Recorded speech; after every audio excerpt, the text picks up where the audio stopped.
Permintaan terakhir istri.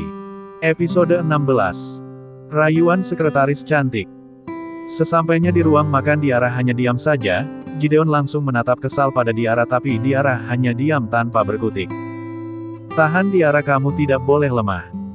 Batin Diarah berusaha tidak lemah. Mau kamu apa sih? Tanya Gideon dengan tatapan serius. Mau aku? Aku cuma mau ketegasan dari kamu, Mas. Kalau kamu tidak menyukaiku, tidak ada perasaan apa-apa padaku, maka biarkan aku menjalani hidupku dengan tenang, Mas. Anggap saja aku menikah denganmu, itu demi Irene. Jawab Diarah dengan suara tegas. Diarah terpaksa menerima pernikahannya dengan suami majikannya itu semua karena Irene yang masih terlalu kecil dan membutuhkan kasih sayang dari seorang ibu. Berani sekali kamu berkata seperti itu padaku. Apa kamu sekarang berani melawanku? Gideon yang sudah merasa sangat kesal bangun dari tempat duduknya. Gideon memegang tangan Diarah, membuat Diarah merintih kesakitan tapi Diarah berusaha menahannya. Benar-benar Mas Gideon ini, dia itu maunya apa sih? Gerutu Diarah dalam hatinya. Diarah melepaskan tangannya dari tangan Gideon dengan keras. Aku tidak bermaksud berani dengan suamiku sendiri, Mas. Tapi suamiku yang membuatku harus tegas agar dia tidak terus-terusan sewenang-wenang padaku, Mas. Dengan tegas Diarah kembali menjawab ucapan Gideon. Dalam hal ini Diarah sadar, Diarah sudah berdosa karena sudah melawan sang suami. Tapi sebagai wanita Diarah juga tidak mau kalau Gideon terus-terusan semaunya sendiri pada Diarah. Diarah hanya meminta ketegasan dari Gideon. Jika Gideon ingin bercerai dengannya Diarah juga siap. Tapi jika Gideon ingin tetap mempertahankan amanah dari istrinya, Diarah cuma berharap Gideon merubah sikapnya. Pernikahan mereka belum ada 40 hari, tapi hampir setiap hari mereka berdebat. Awal-awal pernikahan Diarah sabar dan menerima sikap Gideon yang selalu ketus dan galak pada dirinya, tapi semakin Diarah sabar Gideon malah tambah menjadi akhirnya yang membuat akhirnya Diarah melawannya juga. Sudahlah, aku mau berangkat ke kantor dulu, kamu makan saja sarapan yang kamu siapkan untukku. Dengan perasaan kesal Gideon meninggal Diarah begitu saja. Setelah Gideon pergi dari hadapannya, Diarah hanya diam duduk di kursi meja makan. Maaf Mas, aku hanya mau kamu mengakui perasaanmu saja. Batin Diarah. Gideon mengambil tas kerjanya yang ada di kursi dan langsung pergi berangkat kerja. Diarah benar-benar keterlaluan, bahkan dia sekarang berani melawanku. Gumam Gideon yang terus menyetir mobilnya dengan laju tinggi. Sesampainya di kantor Gideon langsung masuk ke dalam ruangan kerjanya. Desi yang melihat Gideon baru datang dengan cepat langsung mengambil kesempatan agar bisa dekat dengan Gideon. Teriak Desi tiba-tiba. Desi pura-pura jatuh. Namun melihat hal itu bukannya Gideon menolong, Gideon malah memanggil pegawai di kantor yang berdiri tidak jauh dari tempat Gideon berdiri. Seno, kemari kamu. Panggil Gideon. Mendengar panggilan dari Gideon, Seno langsung berjalan menuju ke tempat Gideon berdiri. Iya Pak, ada apa? Tanya Seno dengan sopan. Itu Desi terjatuh, kamu tolong bantu dia ya dan bilang pada dia jangan terus-terusan berakting karena dia sedang bohong. Jelas Gideon pada Seno. Seno menganggukkan kepalanya pertanda mengerti. Gideon melanjutkan perjalanan menuju ke ruang kerjanya, sedangkan Seno berjalan menuju ke tempat Desi terjatuh. Apa-apaan Pak Gideon ini? Bukannya dia yang menolongku tapi dia malah menyuruh jak laki lain yang menolongku. Sekarang aku gagal lagi. Gerutu Desi yang merasa sangat kesal sekali pada Gideon. Bu Desi, mari saya bantu bangun. Pinta Seno dengan sopan. Seno mengeluarkan tangannya berniat membantu Desi bangun tapi Desi malah menepisnya dengan kasar. Singkirkan tangan kotormu itu, jangan pernah menyentuhku. Tolak Desi dengan keras, membuat Seno geleng-geleng kepala. Dasar mau dibantuin tapi bukannya berterima kasih ini malah tidak tahu diri, batin Seno dan langsung pergi meninggalkan Desi begitu saja. Dengan kesal Desi bangun dari tempat dirinya terjatuh. Dasar Mas Gideon, lihat saja aku yakin pasti kamu akan jatuh hati padaku.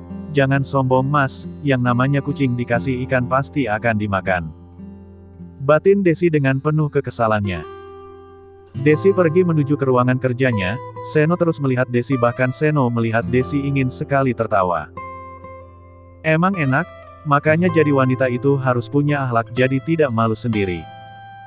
Batin Seno dengan senyum simpulnya. Sen, kamu kenapa senyum-senyum sendiri? Tanya salah satu teman kerja Seno. Itu aku tadi lihat bibit pelakor lagi godain mangsanya dan kamu tahu dia pura-pura terjatuh tapi malah diabaikan. Jawab Seno yang diiringi dengan tawanya. Dasar kamu ini, sudah sana lanjutkan kerjamu atau Pak Gideon akan mengomelimu. Ucap teman kerja Seno. Seno tersenyum dan langsung kembali ke meja kerjanya. Di ruangan Gideon, Gideon baru saja selesai mengerjakan berkas-berkas yang ada di meja kerjanya yang tadi malam ditinggal begitu saja oleh dirinya karena sangat khawatir pada Diara. Diara meminta ketegasan dariku, tapi tunggu ketegasan apa yang dia maksud. Gideon bertanya pada dirinya sendiri. Apa aku kurang tegas? Apa aku ini pelin-pelan? Sebenarnya apa yang Diara maksud? Ketegasan dalam hal apa? Gideon terus menggerutu memikirkan kemauan Diara, yang meminta ketegasan pada dirinya. Benar-benar Diara ini membuatku pusing dan sudahlah pikiranku kacau sekali gara-gara Diara.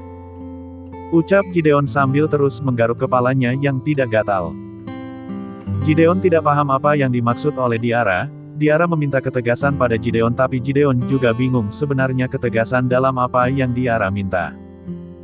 Jam menunjukkan pukul 12 siang, Gideon pergi ke kantin kantor untuk makan siang.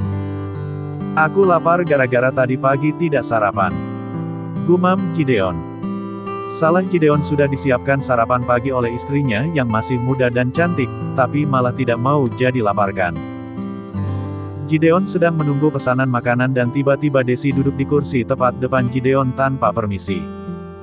Duduklah di kursi lain. Suruh Gideon dengan tatapan dingin. Maaf Pak, semua kursi sudah penuh. Jawab Desi dengan nada centilnya. Gideon mengarahkan sorot matanya ke setiap kursi yang ada di kantin kantor dan ternyata benar semua kursi sudah penuh. Setelah beberapa lama pesanan makanan Gideon datang, pesanan makanan Desi juga baru saja datang. Gideon hanya fokus dengan makanan. Gideon tahu sesekali Desi menatapnya dengan menggoda tapi Gideon pura-pura tidak melihatnya. Percuma kamu berusaha mendekatiku, istriku di rumah jauh lebih cantik darimu. Batin Gideon dalam hatinya. Tatapan Desi semakin dalam dan membuat Gideon merasa sangat risih dan agak kesal. Bisa jaga matamu? Aku ini laki-laki yang sudah beristri jadi berhentilah berusaha mendekatiku. Cetus Gideon dengan tegas, membuat Desi terkejut. Apa dia dari tadi memperhatikanku? Istri yang mana? Istri Anda sudah di alam kubur sana. Batin Desi yang tahunya istri Gideon sudah meninggal dan Desi tidak tahu kalau Gideon sudah menikah lagi. Pak bukannya istri Bapak sudah meninggal. Jawab Desi begitu entengnya. Memang sudah meninggal. Jawab Gideon. Pikiran Desi mulai kacau. Apa jangan-jangan Pak Gideon terus dihantui oleh bayangan istrinya? Batin Desi dalam hatinya. Terus. Kata-kata Desi terpotong. Terus aku. Sudah menikah lagi dengan seorang gadis yang begitu cantik, jawab Gideon dengan tegas. Desi yang sedang menikmati makanannya jadi tersedak. Uhuk. Uhuk. Desi tersedak. Minumlah. Gideon menyodorkan air untuk Desi. Desi meminum air tersebut. Pak Gideon jangan bercanda, kematian istri Pak Gideon belum ada 49 hari, lalu kapan Pak Gideon menikah? Tanya Desi dengan tatapan bingung, tapi Gideon hanya diam saja enggan menjawab pertanyaan dari Desi. Waktu Anita meninggal Desi memang tidak hadir untuk melayat, karena Desi waktu itu sedang di luar kota. Mungkin ada beberapa orang kantor yang sudah tahu Gideon. Gideon sudah menikah tapi enggan membicarakannya di kantor, karena takut salah dan dipecat oleh Gideon. Jadi biarpun Gideon sudah menikah tidak banyak orang yang tahu dan karyawan yang datang melayat dan menyaksikan pernikahan Gideon dengan Diara juga menutup rapat semuanya mulutnya, selain takut pada Gideon di kantor mereka itu dilarang bergosip. Pak Gideon sungguh sudah menikah? Tanya Desi yang masih dengan rasa penasarannya. Kamu itu hanya bawaanku, jadi kamu tidak perlu tahu urusan pribadiku dan yang harus kamu tahu berhentilah mendekatiku karena aku sudah punya anak dan istri. Dengan tegas Gideon menjawab pertanyaan dari Desi.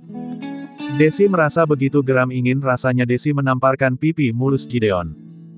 Jika kamu bukan atasanku, mungkin aku sudah menamparmu. Sombong sekali kamu, Pak. Gerutu Desi dalam hatinya.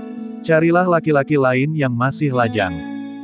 Tegas Gideon dan langsung pergi beranjak dari tempat duduknya meninggalkan Desi. Gideon berjalan menuju ke ruangannya. Biarpun aku belum bisa menerima Diara, tapi aku juga bukan laki-laki gampangan yang bisa bermain dengan wanita mana saja. Gumam Gideon sambil terus berjalan menuju ke ruangan kerjanya. Gideon duduk di kursi kerjanya dan memeriksa, ternyata ada berkas yang tertinggal di kamar. Kemana berkas itu? Tanya Gideon sambil terus mencari berkas yang penting. Gideon terus mengingat-ingat dan akhirnya Gideon ingat, ternyata berkas penting itu ada di atas meja kerjanya yang ada di kamarnya. Iya, berkas itu tertinggal. Gerutu Gideon dengan rasa kesal. Ini semua gara-gara Diara mengajak debat terus, aku harus bagaimana?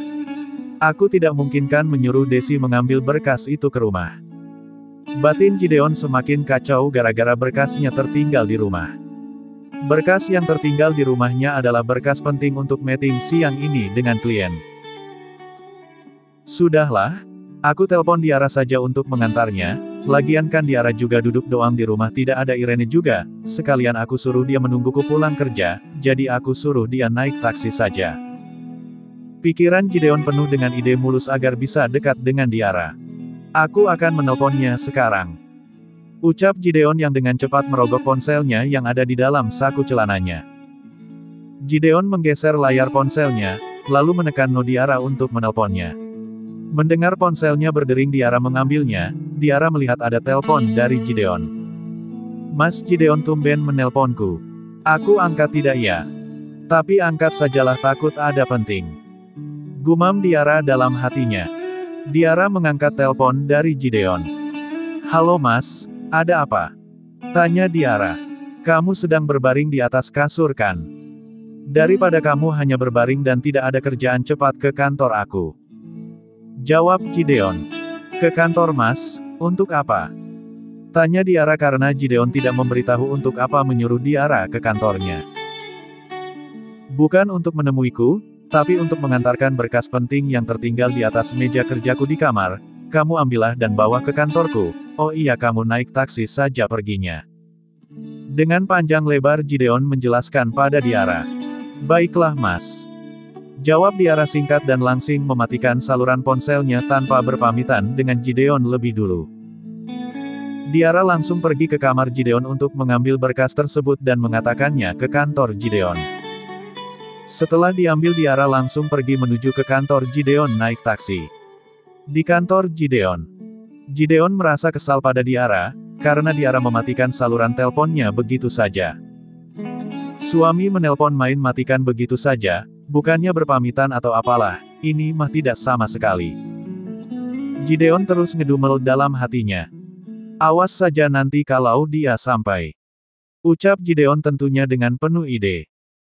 Setelah menempuh perjalanan yang tidak terlalu jauh, akhirnya Diara sampai di kantor Gideon membawa berkas apa yang dibutuhkan oleh suaminya.